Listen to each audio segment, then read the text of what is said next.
Coba deh, kalau Anda dengar kata jalan di tengah hutan, apa yang kepikiran? Pasti langsung mikir, kerusakan kan? Eksploitasi. Tapi, gimana kalau saya bilang, jalan itu justru bisa jadi kunci kelestarian hutan? Yuk, kita bongkar bareng-bareng konsep di baliknya. Oke, sebelum kita lanjut lebih jauh, ada satu istilah kunci yang harus kita pahami dulu nih. Pembukaan wilayah hutan, atau biasa disingkat PWH.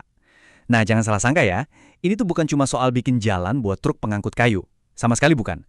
PWH itu sebuah proses yang terencana banget buat menyediakan semua infrastruktur yang perlu, mulai dari jalan, jembatan, sampai base camp, supaya pengelolaan hutan bisa berjalan efektif dan, yang paling penting, berkelanjutan. Nah, disinilah letak perubahan cara pandangnya yang paling fundamental. PWH yang berkelanjutan itu bukan proyek asal jadi buat jangka pendek. Ini soal membangun fondasi untuk masa depan hutan itu sendiri. Visinya itu jauh ke depan, bisa sampai 35 tahun loh. Dan di sini nih, kita bisa lihat perbedaannya dengan jelas banget. Kalau cara lama, ya simpel aja. Tujuannya ambil kayu sekarang. Udah. Tapi pendekatan yang lestari ini ngajak kita mikir lebih dalam. Pertanyaannya jadi beda. Gimana ya caranya infrastruktur yang kita bangun hari ini bisa dipakai buat macam-macam kebutuhan di masa depan? Atau gimana caranya kita bisa seimbangin antara cuan hari ini sama kesehatan ekologi buat besok? Nah, kan beda banget cara mikirnya. Prinsip intinya terangkum sempurna di sini.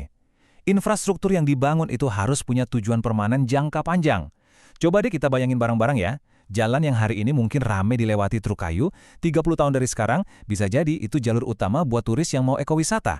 Atau jadi akses vital buat para peneliti yang lagi ngelola jasa lingkungan. Keren kan? Oke, sekarang kita lihat lebih dalam lagi. Ternyata, sebuah jalan hutan yang direncanain dengan benar itu punya banyak banget peran rahasianya. Jauh lebih dari sekedar jalur buat angkut kayu. Disinilah muncul satu konsep yang khas banget dari Indonesia. Namanya fungsi ganda. Jadi intinya PWH yang lestari itu bukan cuma punya satu tujuan tunggal, tapi tujuannya itu menciptakan manfaat yang berlapis-lapis. Manfaat yang penting banget, baik buat hutannya maupun buat masyarakat yang tinggal di sekitarnya. Jadi, kalau kita bedah lagi, tugas jalan hutan ini ternyata macam-macam banget loh. Bukan cuma urusan angkut-angkut kayu aja. Ada fungsi perlindungan, ada fungsi pengelolaan, bahkan ada fungsi sosial yang, wah, penting banget. Yuk kita lihat contohnya satu-satu. Coba deh, anggap jalan ini kayak jalur cepatnya para penjaga hutan. Ini garis pertahanan pertama. Kalau ada jalan, tim patroli bisa gerak cepat buat nangkal pembalakan liar atau perburuan. Terus, amit-amit, kalau ada kebakaran, tim pemadam bisa langsung ngebut ke titik api. Jadi, akses itu benar-benar segalanya dalam situasi darurat. Nah, ini dampak sosialnya luar biasa banget. Coba bayangin, di daerah seperti Kalimantan atau Papua, jalan ini tuh bisa jadi kayak pembuka peradaban baru buat sebuah wilayah. Tadinya masyarakat terisolasi, sekarang jadi punya akses. Mereka jadi bisa terhubung ke pusat-pusat ekonomi. Mobilitas mereka meningkat drastis. Ini benar-benar game changer buat mereka. Oke, jadi sekarang kita udah tahu apa aja sih kegunaan jalan-jalan ini? Pertanyaan berikutnya, gimana cara bangunnya yang benar?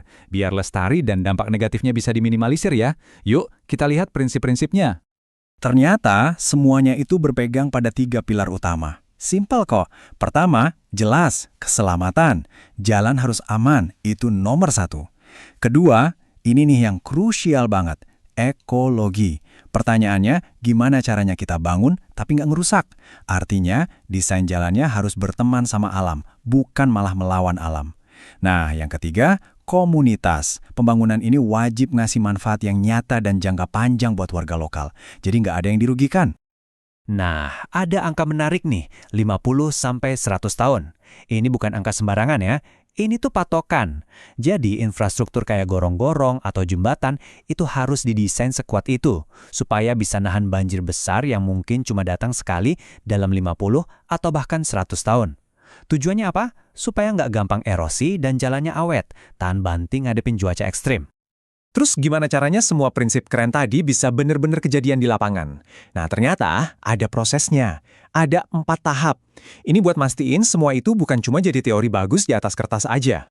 Penting buat dicatat, ini tuh bukan proyek bangun, tinggal lupakan. Prosesnya itu terstruktur banget. Mulai dari perencanaan yang super matang, lanjut ke desain yang detail, terus ya tentu aja konstruksi. Tapi ada tahap keempat, dan tahap inilah yang sering banget jadi kunci penentu sukses atau gagalnya dalam jangka panjang, yaitu pemeliharaan. Nah, ini dia nih yang sering kelewat. pekerjaannya itu nggak selesai pas jalannya udah jadi. Justru, kemampuan buat merawat infrastruktur ini sama pentingnya kayak kemampuan buat ngebangunnya. Serius, tanpa perawatan rutin, semua rencana keren yang udah kita bahas tadi bisa-bisa ambiar gitu aja. Jadi, sebenarnya cetak biru atau panduan buat bikin infrastruktur hutan yang lestari itu udah ada. Konsepnya jelas. Tapi ini justru ninggalin kita semua dengan satu pertanyaan besar yang perlu kita renungkan. Kalau konsepnya udah sejelas ini, kenapa ya di lapangan kok sering banget susah buat diterapkan secara konsisten?